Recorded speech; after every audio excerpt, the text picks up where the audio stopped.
Simulat sa pool ng pagkamulat at nagsimulang humawak ng lapis na siyang nagsisilbi kong naging panulat. Sa bawat detalye nasa utak ko'y sumasambulat. Tuloy pa rin pagtulat ng mga katagang inilapat at tinerno, nailibag sa aking kwaderno. Ganyan talaga kapag makatangkabiteng ng isang tunay na pili-pili, di umatras kahit kanino. Marami mga kritiko sa akin ay bumabato, kailan may di ako nagpatalo, di nagpapigil, dire-diretso para sa aking layunin na gusto kong matamo. Huwag kang susukot, tigil ko, marami mang panibugo sa timpilit na gumugulo at sumasalungat.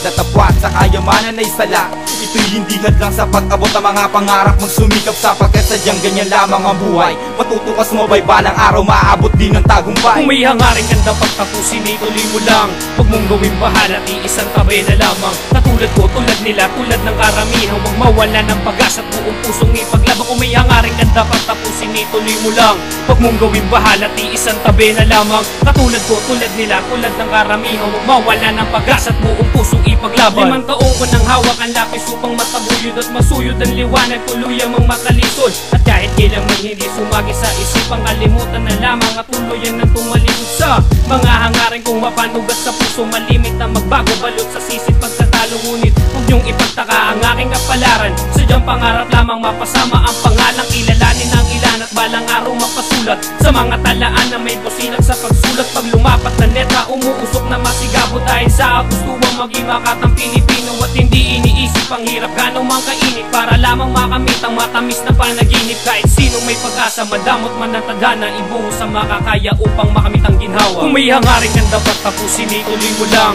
Huwag mong gawing bahala, iisang tabi na lamang. Katulad ko, tulad nila, tulad ng karamihan. Huwag mawala ng pag-asa at buong pusong ipaglaban. Kung may hangarin kang dapat tapusin, ituloy mo lang. Huwag mong gawing bahala, iisang tabi na lamang. Katulad ko, tulad nila, tulad ng karamihan. Huwag mawala ng pag-asa at buong pusong ipaglaban. Nagpakadalubasa at pinilit kong aralin ang laro upang pangarap tuluyan na mapasakin. Pangarap na maibangon ang rapat palaganapin. Balakid ay dihad lang upang landas sa aking tahakin na ipagpatuloy ang mga sinimulan. Di nagpa-apekto sa panghuhusga ng sinuman dahil sa desidido mithiin ko ay maabot. Pagkat minsan na rin sa akin itong ipinagdamot, pero di ko naisip na talikuran at iwanan ng kulturang tinuturing kong pangalawang tahanan. Minsan ay tinatawanan, makasulat kong inawit ng mga tao na may pagkatusok mapanait. Kaya di naging madali para sa akin ang umahon mula sa pagkalugmok at harapin ang mga hamon na nagpatibay sa aking puso at pagkatao upang harapin ang bukas at tuluyan ang magbago. Kung may hangarin kang dapat tapusin, ituloy mo lang. Huwag mong gawing bahala, iisang tabi na lamang. Katulad ko, tulad nila, tulad ng karamihan. Huwag mawala ng pag-asa at buong Pusong ipaglaban, laban.